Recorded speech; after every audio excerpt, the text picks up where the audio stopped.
الرسول ولا تبطلوا أعمالكم. اعوذ باللہ من الشیطان الرجیم، بسم اللہ الرحمن الرحیم۔ اللہم صلی علی محمد وعلی آل محمد کما صلیت علی ابراہیم وعلی آل ابراہیم انک حمید مجید۔ اللہم بارک علی محمد وعلی آل محمد کما بارکت علی ابراہیم وعلی آل ابراہیم انک حمید مجید۔ کتاب النظر، نظر ماننے کے اور منت ماننے کے مسائل کیا ہیں؟ حدیث نمبر 1061۔ عبداللہ بن عباس کہتے ہیں کہ سعد بن عبادہ نے رسول اللہ صلی اللہ علیہ وسلم سے سوال کیا اور کہا میری ماں فوت ہو گئی ہے اور اس نے ابھی نظر پوری کرنی تھی، تو آپ نے فرمایا اس کی طرف سے تم نظر پوری کر دو۔ تو لہٰذا اگر میت کے ذمے کوئی نظر ہو تو اس کی اولاد کو وہ پوری کر دینی چاہیے۔ حدیث نمبر 1062۔ عبداللہ بن عمر کی حدیث ہے کہ رسول اللہ صلی اللہ علیہ وسلم نے نظر ماننے سے منع کیا اور کہا یہ کسی بھی چیز کو نہیں ٹالتی اور اس کے ساتھ بخیل سے کچھ مال نکلوا لیا جاتا ہے۔ اب نظر ماننا جائز تو ہے لیکن نظر پسندیدہ نہیں ہے۔ نظر کے ساتھ کچھ بھی فرق نہیں پڑتا۔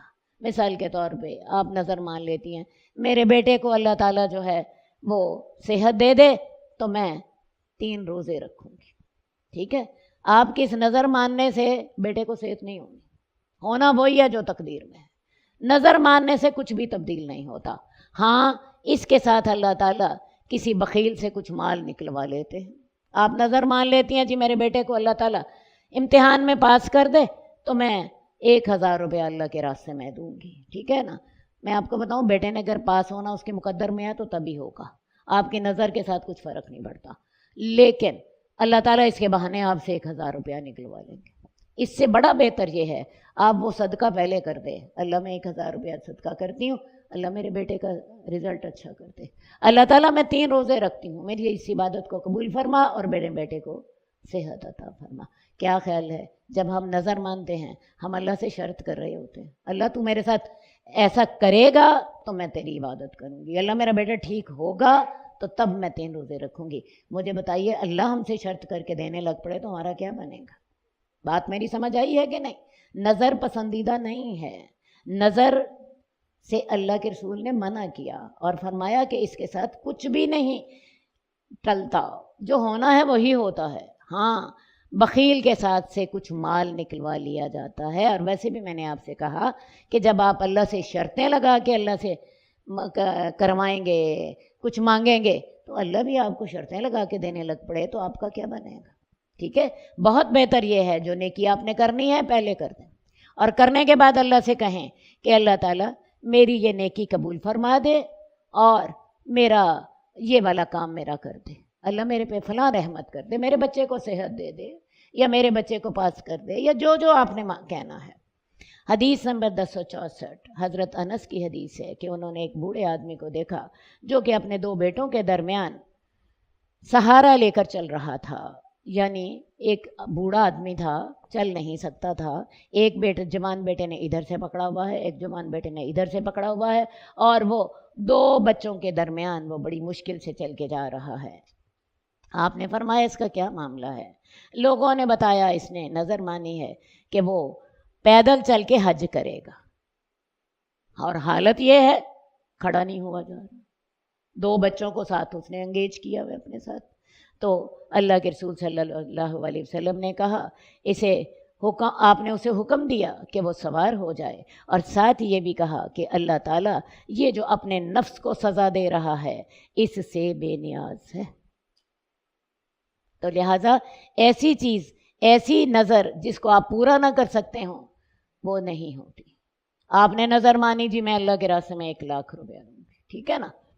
اب جس وقت آپ نے نظر مانی اس وقت تو آپ دے سکتی تھی، لیکن اب جس وقت نظر پورا کرنے کا وقت آیا تو آپ 1,00,000 چھوڑ کے آپ 100 روپیہ بھی دینے کی پوزیشن میں نہیں ہیں، آپ 1,00,000 روپیہ چھوڑ کے آپ 100 روپیہ بھی دینے کی پوزیشن میں نہیں ہیں، آپ کو تنگی ہو گئی ہے۔ اب اس وقت وہ نظر آپ پر نہیں ہے۔ ہاں آپ اپنی آخری حد تک کوشش کیجئے کہ نظر کو پورا کریں. یہ پنکھا چلا گیا کہ نظر کو پورا کریں، لیکن اگر آپ کے اندر طاقت نہیں ہے جسمانی طور پر یا مالی طور پر تو پھر وہ نظر آپ کے اوپر نہیں رہتی. تو اس بندے کے اوپر بھی چونکہ جسمانی طور پر یہ چل نہیں سکتا تھا تو اللہ کے رسول صلی اللہ علیہ وسلم نے کہا اس کو کہو سوار ہو کے حج کرے. اور جو ہے یہ اپنے آپ کو جو سزا دے رہا ہے اللہ تعالیٰ کو اس کی ضرورت نہیں ہے. حدیث نمبر 1065 عقبہ بن عامر کی حدیث ہے کہ میری بہن نے نظر مانی تھی کہ وہ بیت اللہ کی طرف چل کر جائے گی، اور اس نے مجھے کہا کہ میں اس سلسلے میں رسول اللہ صلی اللہ علیہ وآلہ وسلم سے مسئلہ پوچھوں. تو میں نے آپ سے مسئلہ پوچھا تو رسول اللہ صلی اللہ علیہ وآلہ وسلم نے کہا کہ آپ نے اسے سلام بھیجا اور یہ بھی کہا کہ وہ کچھ چلے اور کچھ سوار ہو جائے. اصل بات ہے یہ جوان عورت تھی، وہ بوڑھا آدمی تھا جو چل ہی نہیں سکتا تھا. یہ جوان عورت تھی جو چل بھی سکتی تھی، چل سکتی تھی. تو آپ نے اسے کہا وہ کچھ چل لے اور کچھ سوار ہو جائے، کیونکہ اللہ تعالیٰ کو ایسی جو منتیں ہیں انسان اپنے آپ کو تنگ کر رہا ہے. آپ یہ نظر مان لیں جی اب میں ہوں 2 گھنٹے کا سفر جو ہے نا وہ میں پیدل طے کروں گی، حالانکہ آپ کے پاس آج کے دور میں سواریاں موجود ہیں. آپ وہی 2 گھنٹے کا سفر جو ہے اتنی کڑاکے کی دھوپ میں آپ منت مان لیں جی میں پیدل چل کے آؤں گی. نہیں، ایسی نظر کا فائدہ کوئی نہیں ہے. آپ ایسا کیجئے تھوڑا سا پیدل چل لیجئے، سواری پر بھی سوار ہو جائے گی. تو یہ عورت چونکہ کر سکتی تھی تو رسول اللہ صلی اللہ علیہ وسلم نے اس کو درمیانہ راستہ بتا دیا. کتاب الایمان قسموں کے معاملات، حدیث نمبر 1067 عبداللہ بن عمر کی حدیث ہے کہ رسول اللہ صلی اللہ علیہ وسلم نے عمر بن خطاب کو ایک قافلے میں پایا اور وہ اپنے باپ کی قسم کھا رہے تھے. رسول اللہ صلی اللہ علیہ وسلم نے انہیں اونچی آواز سے پکارا اور کہا سنو، اللہ تمہیں منع کرتا ہے کہ تم اپنے باپوں کی قسم کھاؤ. جس نے قسم کھانی ہے تو وہ اللہ کی قسم کھائے ورنہ خاموش رہے. ہمارے ہاں بھی عادت ہوتی ہے کوئی اپنے بیٹے کے سر کی قسم کھا رہا ہوتا ہے، بیٹے کے سر کے اوپر ہاتھ رکھ کے نا اپنے بیٹے کے سر کی قسم کھا رہا ہوتا ہے. کوئی اپنی بیوی کی ماں کی قسم کھا رہا ہوتا ہے. حضرت عمر بن خطاب اپنے باپ کی قسم کھا رہے تھے. اللہ کے رسول نے دور سے سنا تو کہا دیکھو اللہ تعالیٰ تمہیں اپنے باپوں کی قسم کھانے سے روکتا ہے. جس نے قسم کھانی ہے کس کی قسم کھائے؟ صرف ایک اللہ کی، بس، ورنہ نہ کھائے. رسول اللہ صلی اللہ علیہ وسلم کے سامنے کسی شخص نے کعبہ کی قسم کھائی. اب کعبہ جو ہے کیا ہے؟ اللہ کا گھر ہے. اللہ کے رسول نے کہا نہیں، کہو ورب الکعبہ، کعبے کے رب کی قسم. تو اصل بات ہے قسم کس کی کھانی ہے؟ صرف صرف صرف صرف اللہ کی اور کسی کی بھی نہیں. بعض لوگ اپنے پیر کی قسم کھا رہے ہوتے ہیں. تو میں آپ کو بتاؤں بعض اوقات قسم کھانا شرک تک پہنچ جاتا ہے. جب آپ اپنے پیر کی قسم کھا رہے ہیں اس کا اصل میں جب آپ کسی کی قسم کھا رہے ہوتے ہیں آپ کے دل میں اس کی عقیدت ہوتی ہے اور آپ اس کے بارے میں عقیدت رکھ رہے ہوتے ہیں. تو بعض اوقات یہ قسم جو ہے یہ شرک تک جا پہنچتی ہے. تو قسم کھانی ہے تو صرف اور صرف اللہ کی قسم کھائیں. حدیث نمبر 1069 ابو موسیٰ کی حدیث ہے کہ مجھے میرے صحابہ نے رسول اللہ صلی اللہ علیہ وآلہ وسلم کے پاس بھیجا جب وہ غزوہ تبوک میں تھے کہ میں آپ سے سواری مانگوں. تو میں نے کہا اے اللہ کے نبی، میرے ساتھیوں نے مجھے آپ کی طرف بھیجا ہے تاکہ آپ انہیں سواری دے دیں. اب غزوہ تبوک میں سامان کی بڑی کمی تھی. 18 آدمیوں کے پاس ایک سواری تھی. غور کریں ذرا، کڑاکے کی دھوپ تھی، سخت گرمی تھی، پیدل چلنا تھا کیونکہ 18 بندوں کے پاس ایک اونٹ تھا. سوچیں ذرا، جو 2 آدمی اس پر سوار ہوتے تھے اور باقی لوگ پیدل چلتے تھے. اور خوراک کی کتنی کمی تھی میں آپ کو بتاؤں تو آپ کو یقین نہیں آئے گا. میں نے بھی جب پڑھا تھا مجھے بھی یقین نہیں آتا تھا اور میں نے پھر اچھی طرح پڑھا. لوگوں کو ایک دن میں صرف 1 کھجور دی جاتی تھی. 1 کھجور. غور کیجیے، پیدل چلنا ہے، کڑاکے کی دھوپ ہے، سواری بھی کوئی نہیں ہے، سامان بھی کوئی نہیں ہے. 30,000 کا لشکر اللہ کے رسول صلی اللہ علیہ وآلہ وسلم نے رومیوں سے لڑنے کے لیے اکٹھا کر لیا، لیکن ساز و سامان کی اتنی زیادہ کمی تھی۔ تو ابو موسیٰ اشعری کہتے ہیں کہ میرے ساتھیوں نے مجھے رسول اللہ صلی اللہ علیہ وسلم کے پاس بھیجا کہ یا رسول اللہ آپ ہمیں سواری دے دیں۔ آپ نے کہا اللہ کی قسم میں تمہیں کسی بھی بات پر میں تمہیں سواری نہیں دے سکتا، اور جب میں آپ کے پاس آیا آپ غصے کی حالت میں تھے اور مجھے اس بات کا پتہ نہیں تھا کہ آپ غصے کی حالت میں ہیں، ورنہ شاید میں بات ہی نہ کرتا، ٹھیک ہے۔ اور میں واپس لوٹا غمگین تھا کیونکہ رسول اللہ صلی اللہ علیہ وسلم نے مجھے سواری نہیں دی تھی، اور مجھے یہ بھی ڈر تھا کہ اللہ کے رسول کہیں مجھ پر ناراض نہ ہوئے ہوں، کیونکہ میں نے آپ کو غصے کی حالت میں آپ کو تنگ کیا۔ تو مجھے دو ڈر تھے، ایک بات تو یہ تھی کہ مجھے سواری نہیں ملی، اور مجھے یہ بھی ڈر تھا کہیں اللہ کے رسول میرے سے ناراض ہی نہ ہوئے۔ تو میں اپنے ساتھیوں کی طرف لوٹا تو میں نے انہیں خبر دی جو اللہ کے رسول صلی اللہ علیہ وسلم نے کہی تھی۔ تو میں تھوڑی دیر ہی ٹھہرا تھا جب میں نے حضرت بلال کو سنا، وہ آواز دے رہے تھے عبداللہ بن قیس۔ عبداللہ بن قیس جو ہے یہ ابو موسیٰ اشعری ہی کے کا نام ہے، اپنا نام ہے۔ ابو موسیٰ ان کی کنیت ہے، موسیٰ کے باپ، اور ان کا اپنا نام کیا تھا؟ عبداللہ بن قیس۔ تو عبداللہ بن قیس کا نام لے کے پکار رہے تھے۔ میں نے جواب دیا تو حضرت بلال نے کہا رسول اللہ صلی اللہ علیہ وسلم تمہیں بلا رہے ہیں، ان کے پاس جاؤ۔ جب میں اللہ کے رسول صلی اللہ علیہ وسلم کے پاس آیا تو آپ نے کہا یہ 2 اونٹ بھی لے لو، یہ 2 اونٹ بھی لے لو، 6 اونٹ جس کو آپ نے اسی وقت سعد سے خریدا تھا۔ اسی وقت تو آپ نے جواب دے دیا کہ میں تمہیں کوئی سواری نہیں دے سکتا، لیکن اللہ تعالیٰ نے کیا کیا، اسی وقت آپ کا ایسا معاملہ بنا کہ آپ نے 6 اونٹ حضرت سعد سے خرید لیے، اور فوراً ہی حضرت بلال کو کہا کہ ان کو بلاؤ اور ان کو دے دو۔ تو ان اونٹوں کو لے جا اپنے ساتھیوں کی طرف، یہ 6 اونٹ لے لے اور ان کو جا کے دے دے، اور کہہ دو کہ اللہ تعالیٰ نے یا اللہ کے رسول نے تمہیں ان پر سوار کیا ہے تو تم ان پر سواری کر لو۔ تو میں ان اونٹوں کو لے کر چلا گیا اور میں نے کہا کہ نبی صلی اللہ علیہ وسلم نے تمہیں ان اونٹوں پر سوار کیا ہے، لیکن اللہ کی قسم میں تمہیں تب تک نہ چھوڑوں گا جہاں تک کہ تم میں سے کوئی آدمی میرے ساتھ نہ جائے اور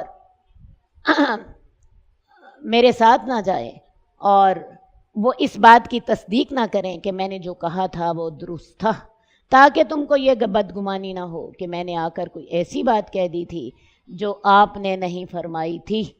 اب دیکھیے جی، انہوں نے جا کے اپنے ساتھیوں کو کہہ دیا کہ اللہ کے رسول نے مجھے کہا ہے کہ میں تمہیں اونٹ نہیں دے سکتا، میرے پاس کوئی سواری نہیں ہے، لیکن تھوڑی دیر بعد ہی اللہ کے رسول صلی اللہ علیہ وسلم نے وہ 6 اونٹ خریدے اور ان کو دے دیے، اور ساتھ ہی کہا کہ اپنے ساتھیوں کو دے دو اور کہو رسول اللہ صلی اللہ علیہ وسلم نے تمہیں دیے ہیں۔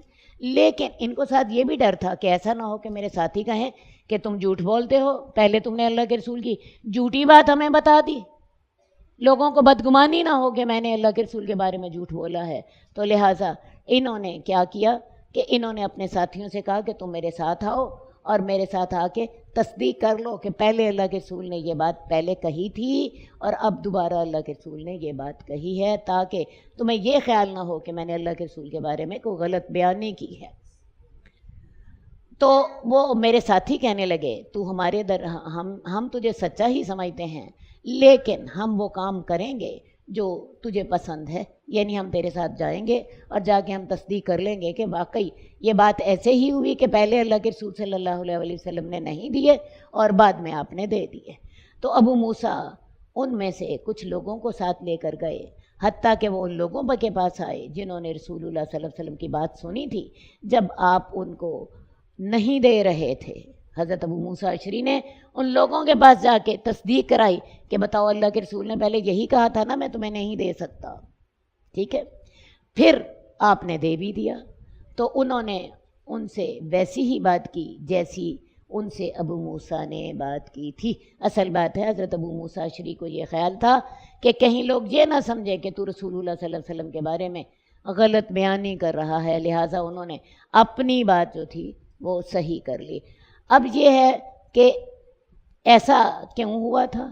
تو اصل بات ہے کہ رسول اللہ صلی اللہ علیہ وسلم نے فرمایا تھا کہ بات اصل میں یہ ہے کہ جب میں قسم کھا لوں اور میں دیکھوں کہ اس کے علاوہ بات اس سے بہتر ہے تو میں وہی کام کر لیتا ہوں جو بہتر ہوتا ہے اور میں اپنی قسم توڑ دیتا ہوں۔ پہلے اللہ کے رسول نے کہا تھا اللہ کی قسم میں تمہیں سوار نہیں کر سکتا، میرے پاس نہیں ہے۔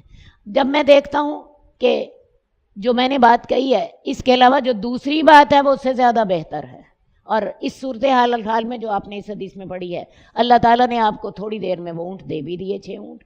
تو اللہ کے رسول نے پھر اپنی جو پہلے قسم کھائی تھی وہ ختم کر دی اور اس پر عمل کر لیا جو بہتر تھا، اور میں اپنی قسم کا کفارہ دے دیتا ہوں۔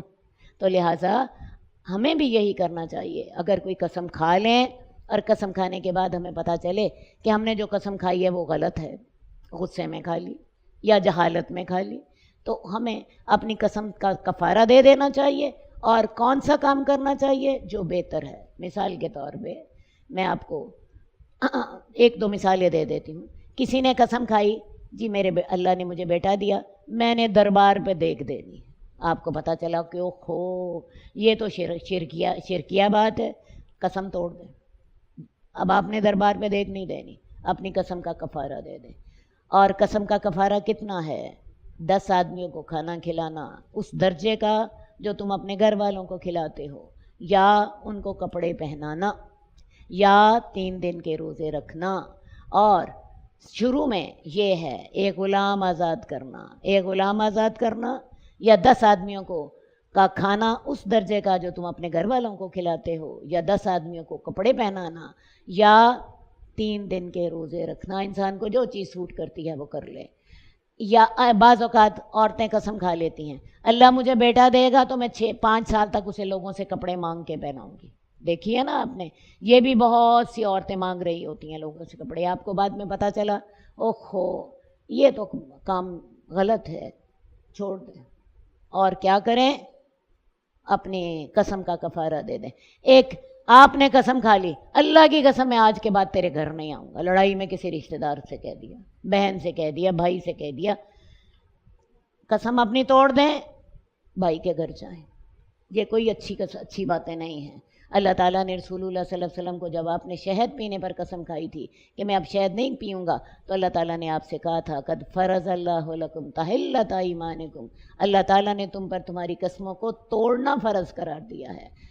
جب آپ دیکھیں کہ قسم غلط ہے، آپ کو احساس ہو، جہالت تھی علم ہو گیا، پہلے غصہ تھا ہوش نہیں تھی اب ہوش آ گئی، قسم توڑیں، وہ کام کریں جو کہ درست ہے، اور اس وقت یہ نہ کہیں کہ جی میں نے تو قسم کھائی ہوئی۔ حدیث نمبر 1074 ابو ہریرہ کی حدیث ہے کہ رسول اللہ صلی اللہ علیہ وسلم نے کہا اللہ کی قسم اگر کوئی شخص اپنے گھر والوں کے بارے میں کھائی ہوئی قسم کی پخ کرے اور اس پہ قائم رہے، یہ زیادہ بڑا گناہ ہے بنسبت اس کے کہ ایسی قسم کو توڑ کر اس کا کفارہ ادا کر دے جو اللہ نے مقرر کیا ہے۔ اب ایک آدمی نے فرض کیا قسم کھا لی، میں آج کے بعد بیوی روز مصیبت ڈال دیتی ہے، کیا ہر گندا مندہ سودا تم اٹھا لاتے ہو؟ وہ بندہ قسم کھا لیتا ہے آج کے بعد میں گھر کا سودا نہیں لاؤں گا، میں نے قسم کھا لی۔ اب قسم کھانے کے بعد اس نے قسم تو کھا لی ہے، لیکن ہوا کیا؟ گھر کے لیے مصیبت پڑ گئی۔ اب ایک بندہ بیٹھا ہے، نہیں جی میں نے تو قسم کھائی ہوئی ہے، میں تو اب سودا نہیں لاؤں گا۔ اس سے بہت بہتر ہے قسم توڑ دے، قسم کا کفارہ دے دے اور سودا لانا شروع کر دے۔ بات سمجھ آ گئی؟ تو ایک آدمی اپنے گھر والوں سے مراد بیوی بچوں کے ساتھ کوئی قسم کھا لیتا ہے آئندہ میں یہ کام نہیں کروں گا، اور اس قسم کو گھر والوں سے کہتا ہے جی میں نے تو قسم کھائی ہوئی ہے، اور اس قسم کی وجہ سے گھر میں 10 مسئلے پیدا ہو رہے ہیں۔ بڑا بہتر ہے قسم توڑ دے اور وہ کام کرے جس میں گھر والوں کا فائدہ ہے۔ یہ ایسی قسموں کو باقی نہیں رہنا چاہیے جس قسموں کے ساتھ الٹا نقصان ہو رہا ہو۔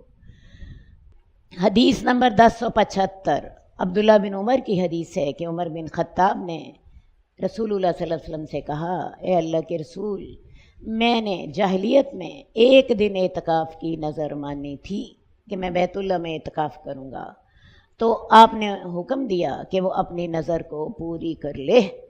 اعتکاف ویسے تو 10 دن کا ہوتا ہے، ہم نے کتاب الصیام میں یہ سارے مسائل پڑھے تھے، لیکن اس حدیث سے آپ کو پتہ چلتا ہے کہ ایک دن کا اعتکاف بھی ہو سکتا ہے، اور جب ایک دن کا اعتکاف ہو سکتا ہے تو 3 دن کا بھی ہو سکتا ہے اور 5 دن کا بھی ہو سکتا ہے۔ تو حضرت عمر بن خطاب نے رسول اللہ صلی اللہ علیہ وسلم سے سوال کیا کہ یا رسول اللہ، میرے اوپر ایک دن کا اعتکاف تھا، میں نے زمانہ جاہلیت میں نظر مانی تھی، تو آپ نے انہیں حکم دیا کہ اپنی نظر کو پوری کرے۔ اور حضرت عمر کو غزوہ حنین کے قیدیوں میں سے 2 لونڈیاں ملی تھیں، اور آپ نے وہ مکے کے کسی گھر میں رکھ دی تھیں۔ تو عبداللہ بن عمر کہتے ہیں رسول اللہ صلی اللہ علیہ وسلم نے غزوہ حنین کے قیدیوں پر رحم کیا اور ان کو آزاد کر دیا، تو وہ مکے کی گلیوں میں دوڑنے لگے۔ حضرت عمر نے کہا، بیٹے سے کہا، اے عبداللہ دیکھو یہ کیا معاملہ ہے؟ انہوں نے کہا کہ اللہ کے رسول صلی اللہ علیہ وسلم نے قیدیوں پر احسان کیا ہے اور انہیں آزاد کر دیا ہے۔ آپ نے فرمایا، جا تو بھی ان دونوں لونڈیوں کو آزاد کر دے۔ اصل بات یہ ہے کہ غزوہ حنین میں مسلمانوں کو ڈھیر مال غنیمت ملا تھا۔ اس میں مسلمانوں کو 40,000 بکریاں ملی تھی، 24,000 اونٹ ملے تھے اور 6,000 لونڈی غلام ملے تھے۔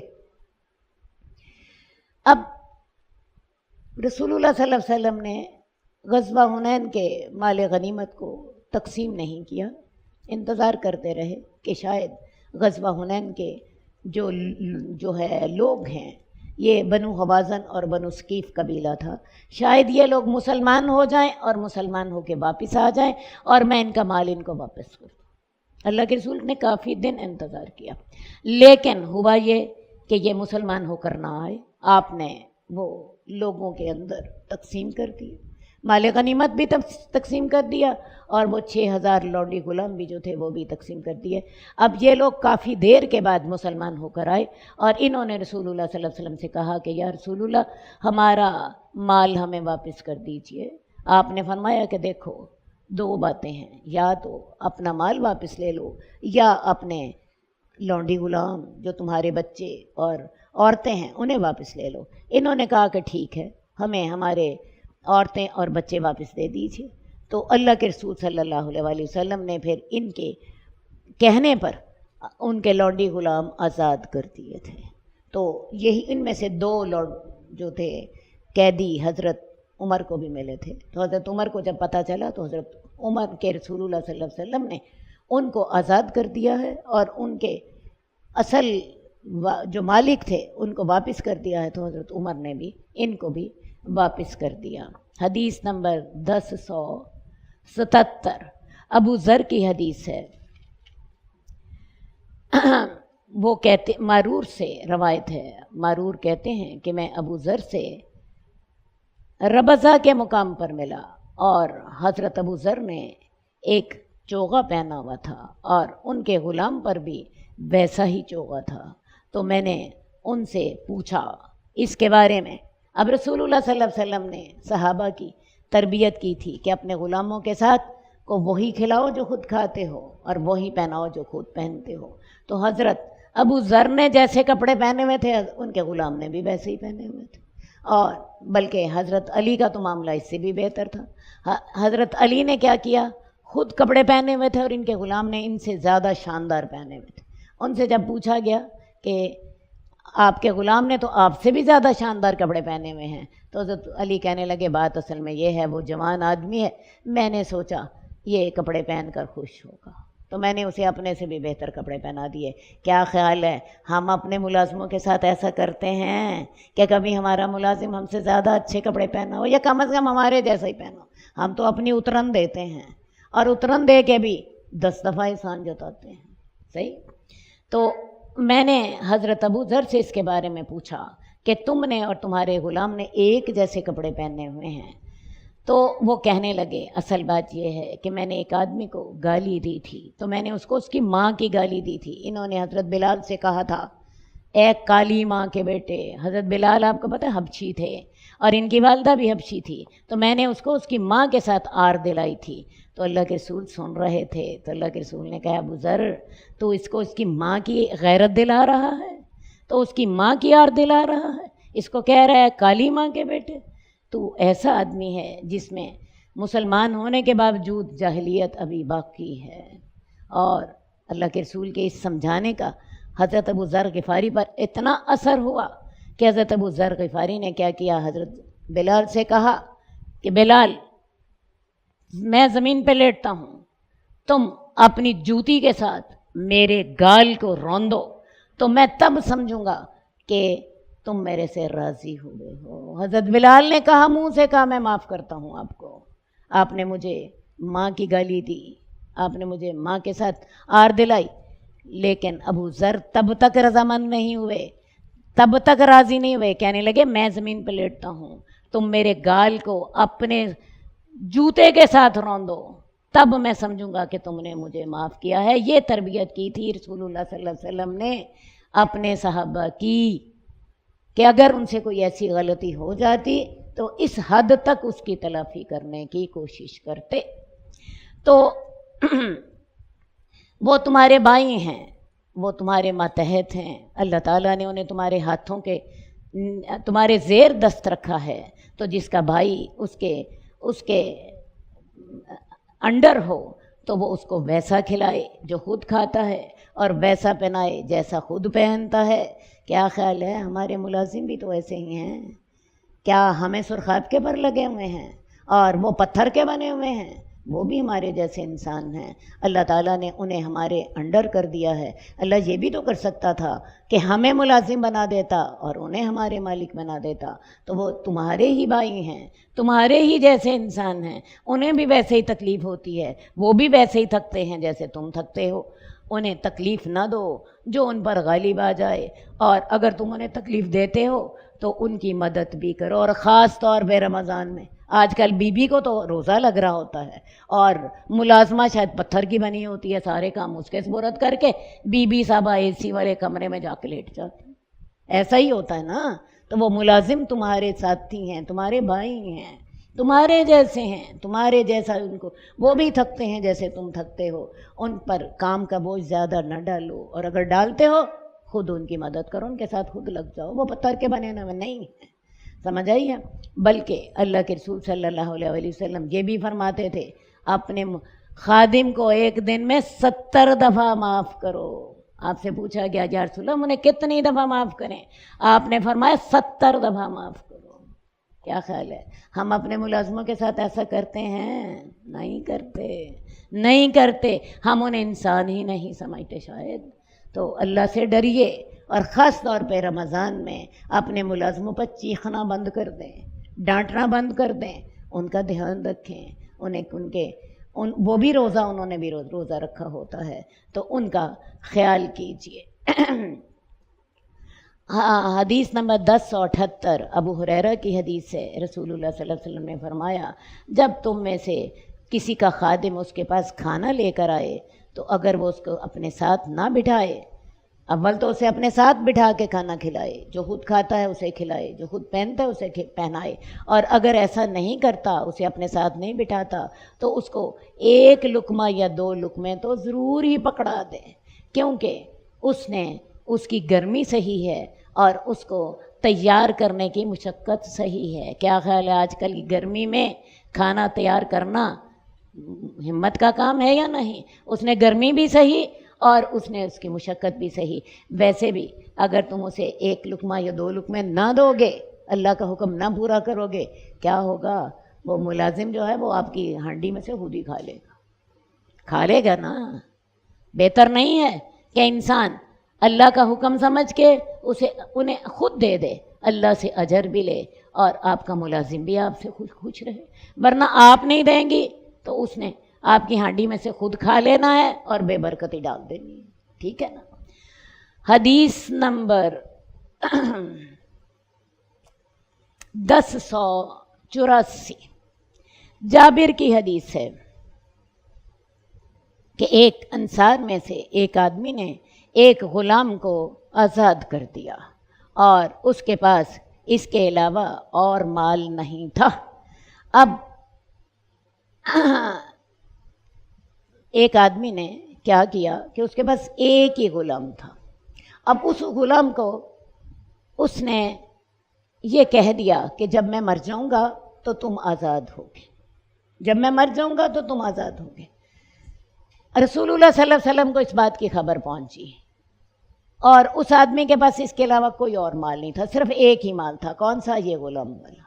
اور اس کو بھی اس نے یہ کہہ دیا کہ تم جب میں مر جاؤں گا تو تم آزاد ہو جانا۔ اصل بات ہے یہ والی صورت جائز نہیں ہے۔ آپ نے پیچھے پڑھا کہ وصیت آپ تیسرے مال کے تیسرے حصے کی کر سکتے ہیں۔ اس شخص کے پاس اگر 3 غلام ہوتے تو یہ کر سکتا تھا کہ 2 غلام تو ویسے رہنے دیتا اور تیسرے غلام کو یہ کہہ دیتا کہ جب میں مر جاؤں گا تو تم آزاد ہو اللہ کے راستے میں، جب تک میں زندہ ہوں میری خدمت کرو، جب میں مروں گا تو تم اللہ کے راستے میں آزاد ہو۔ تو اب اس نے کیا کیا؟ اپنے سارے مال ہی کو ہی اللہ کے راستے میں دے دیا اور وارثوں کے لیے کچھ بھی نہیں چھوڑا۔ آپ کو پتہ چلا اس نے خرابی کیا کی کہ اس نے سارا مال ہی اللہ کے راستے میں دے دیا اور وارثوں کے لیے کچھ بھی نہیں چھوڑا۔ یہ ایسا کرنا جائز نہیں ہے۔ مال میں سے کم از کم 2 حصے وارثوں کا حصہ ہے اور تیسرے حصے سے زیادہ آپ میرا وصیت نہیں کر سکتے، اور تیسرے حصے کو بھی اللہ کے رسول نے فرمایا تھا کہ تیسرا حصہ بھی بہت زیادہ ہے۔ اسی لیے عبداللہ بن عباس فتویٰ دیا کرتے تھے کہ اگر تم چوتھا حصہ وصیت کر لو تو یہ زیادہ بہتر ہے، کیونکہ رسول اللہ صلی اللہ علیہ وسلم نے فرمایا تھا کہ تیسرا حصہ بھی بہت زیادہ ہوتا ہے۔ اب اس شخص نے اٹھا کے سارے کا سارا مال ہی اللہ کے راستے میں دے دیا۔ اب رسول اللہ صلی اللہ علیہ وسلم کو جب اس بات کا پتہ چلا تو آپ نے فرمایا، آپ نے اس غلام کو خود منگوا لیا اور آپ نے کہا کہ اس کو میرے سے کون خریدتا ہے؟ تو آپ سے نعیم بن نخام نے یہ خرید لیا۔ تو رسول اللہ صلی اللہ علیہ وسلم نے کیا کیا؟ اس غلام کو بیچ دیا اور اس غلام کو 800 درہم میں بیچا، اور یہ 800 درہم اس آدمی کو بیچ دیے اور اسے کہا کہ اس سے خود بھی کھاؤ اور اپنے گھر والوں کو بھی کھلاؤ۔ تو اصل بات اس حدیث سے بتانا یہ جائز ہے، یہ اس حدیث سے بتانا مقصود ہے کہ آپ اپنے سارے مال کو اللہ کے راستے میں نہیں دے سکتے۔ آپ 1/3 تو دے سکتے ہیں، لیکن اگر آپ سارا مال چاہیں تو نہیں دے سکتے۔ لیکن اس کی بھی 2-3 اس میں باریکیاں ہیں۔ آپ اپنی زندگی میں اپنا سارا مال اللہ کے راستے میں دے سکتے ہیں۔ مثلا اس وقت آپ زندہ ہیں، آپ کی اولاد مالدار ہے، آپ دیکھتے ہیں وہ حاجت مند نہیں ہیں، آپ سارا مال بھی اللہ کے راستے میں دے سکتے ہیں، جیسے حضرت ابوبکر رضی اللہ تعالیٰ عنہ نے اپنا سارا مال غزوہ تبوک میں دے دیا تھا۔ لیکن موت کے وقت آپ اپنا سارا مال اللہ کے راستے میں نہیں دے سکتے، زندگی میں دے سکتے ہیں، کیونکہ زندگی میں آپ اپنے مال کے خود مالک ہیں۔ موت کے وقت مال اب آپ کا نہیں رہا، وہ آپ کے وارثوں کا ہو چکا ہے، اور اس میں آپ کا حق 1/3 سے زیادہ نہیں ہے۔ تو لہٰذا یہ باتیں اپنے سامنے رکھیں۔ ایک بات میں آپ کو اور بھی بتا دوں، بعض اوقات ایسا ہوتا ہے کہ انسان کو کوئی ایسی بیماری ہوتی ہے کہ جس میں ڈاکٹر کہہ دیتے ہیں اب تم زندہ نہیں رہو گے، کینسر ہے بھائی، ڈاکٹر نے کہہ دیا 1 مہینے سے زیادہ زندہ نہیں رہے گی، ٹھیک ہے؟ اور اس وقت میں آپ کو بتاؤں، آپ اگر اپنا مال اللہ کے راستے میں دیتے ہیں، آپ اس وقت اپنا مال اللہ کے راستے میں نہیں دے سکتے، کیونکہ اب تو موت کا وقت آ گیا۔ تو مرض الموت میں بھی انسان اگر اپنا مال جو ہے اللہ کے راستے میں سارا دیتا ہے تو وہ یہ ایسا نہیں کر سکتا، کیونکہ اب موت سامنے ہے۔ آپ جوانی میں صحت کی حالت میں اپنا مال سارے کا سارا اللہ کے راستے میں دے سکتے ہیں۔ مرض الموت میں یا ایسی بیماری میں جس کے بعد آپ کو موت کا پتہ چل گیا ہے، اب آپ مال کے مالک نہیں رہے۔ ایک بات میں آپ کو اور بھی سمجھانا چاہتی ہوں جس کا اکثر لوگوں کو سمجھ نہیں آتی۔ ایک بات تو میں نے آپ سے یہ کہی کہ اگر آپ نے زندگی میں مال دینا ہے، ایک عورت کے پاس زیور ہے، اب وہ چاہتی ہے میں اپنا زیور دے دوں، اپنی اولاد میں تقسیم کر دوں، اور وہ زیور تقسیم کرتے وقت اس کے سامنے یہ ہوتا ہے میری بیٹیاں تو میرے زیور کو بڑے شوق سے پہنیں گی اور بہوؤں کو وہ جو ہے نا اس کے ساتھ وہ لگاؤ نہیں ہوگا جو میری بیٹیوں کو ہوتا ہے نا، ایسے انسان ایسی بات سوچ لیتا ہے۔ لیکن میں آپ کو بتاؤں، آپ اپنی زندگی میں اگر اپنا زیور تقسیم کرنا چاہتی ہیں تو آپ کو بیٹے اور بیٹیوں میں برابر تقسیم کرنا ہوگا، بیٹے کو بھی اتنا دیں، ٹھیک ہے؟ وہاں بیٹا جا کے بہو کو دے دے گا، لیکن اصل مطلب ہے آپ نے بیٹے اور بیٹی میں برابر تقسیم کرنا۔ یا پھر اگر آپ سمجھتی ہیں کہ یہ میرا زیور جو ہے بیٹیاں تو شوق سے پہنیں گی، بیٹوں کو پھر اس کے اپوزٹ کوئی اور اتنی ہی قیمت کی چیز دے دیں، کیونکہ ہم نے اولاد کو جتنا دینا ہے زندگی میں بھی برابر دینا ہے اور وفات کے بعد اللہ نے برابر کا حصہ رکھا، تو لہٰذا زندگی میں بھی ہم نے جو دینا ہے اولاد کو وہ ان کو برابر دیں۔ آپ اس وقت اپنی اولاد کو کچھ دینا چاہتی ہیں، کوئی پلاٹ دینا چاہتی ہیں، کوئی زیور دینا چاہتی ہیں، کچھ اور مال جو جس کو واقعی مال کہتے ہیں وہ دینا چاہتی ہیں، تو اس میں بیٹا اور بیٹی برابر ہوں گے۔ تیسری بات ایک اور میں آپ کو جو سمجھانا چاہتی ہوں، بعض اوقات عورتیں یہ کرتی ہیں، انہوں نے اپنے ذہن میں یہ وصیت کر جاتی ہیں، یہ جی جو میں نے 12 چوڑیاں پہنی ہوئی ہیں میرے ہاتھوں میں ہیں، یہ جب میں مر جاؤں گی تو میرے مرنے کے بعد یہ ساری کی ساری فی سبیل اللہ ہے۔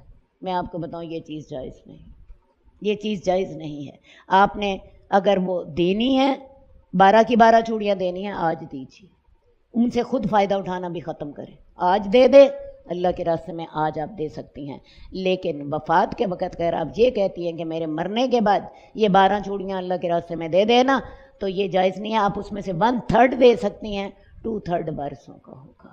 تو یہ چھوٹی چھوٹی باتیں جو تھی جن کا تعلق وراثت کے ساتھ تھا، میں نے آپ کو بتا دیا۔ اگر کسی کو کچھ اور پوچھنا ہے تو وہ میرے سے سوال کر سکتا ہے۔ اللہ تعالیٰ ہمیں ان سارے معاملات میں، آج ہم نے ڈھیر سارے مسائل پڑھے ہیں، نظر کے مسائل، قسموں کے مسائل، ہبہ کے مسائل، وراثت کے مسائل، خرید و فروخت کے مسائل بھی ہمارے ابھی رہتے تھے۔ تو اللہ تعالیٰ ہمیں ان سارے معاملات میں اس طرح چلنے کی توفیق دے جیسے میرا رب چاہتا ہے، اپنی فرما برداری کرنے کی توفیق عطا فرمائے۔ اللہ ہمارے روزے قبول کرے، اللہ ہماری نمازیں قبول کرے، اللہ ہماری زکوٰتیں قبول کرے، اللہ ہماری نیکیاں قبول کرے، جو ہم چھوٹی چھوٹی نیکیاں کرتے ہیں، اللہ جو ہم چل کر اس جگہ پر آتے ہیں، اللہ ہمارا ایک ایک قدم قبول فرما، اللہ جو ہم چل کر اس جگہ سے واپس جاتے ہیں، اللہ ہمارا ایک ایک قدم قبول فرما، اللہ ہمارے روزے قبول فرما، ہماری نمازیں قبول فرما، ہماری تراویح قبول فرما، ہمارے جو ہے دن میں کی ہوئی نیکیاں قبول فرما، اللہ ہماری نیتیں خالص کر دے، اللہ ہماری نیتیں خالص کر دے، ہمارے دل اپنے لیے خالص کر دے، ہمارے دل اپنے لیے بھی اور اپنے بندوں کے لیے بھی پاک اور صاف کر دے، آمین۔ اللہم صلی علی محمد وعلی آل محمد کما صلیت علی ابراہیم وعلی آل ابراہیم انک حمید مجید۔ اللہم بارک علی محمد وعلی آل محمد کما بارکت علی ابراہیم وعلی آل ابراہیم انک حمید مجید۔ مولاي صل وسلم دائما ابدا على حبيبك خير الخلق كلهم، مولاي صل وسلم دائما ابدا على حبيبك خير الخلق كلهم، محمد سيد الكونين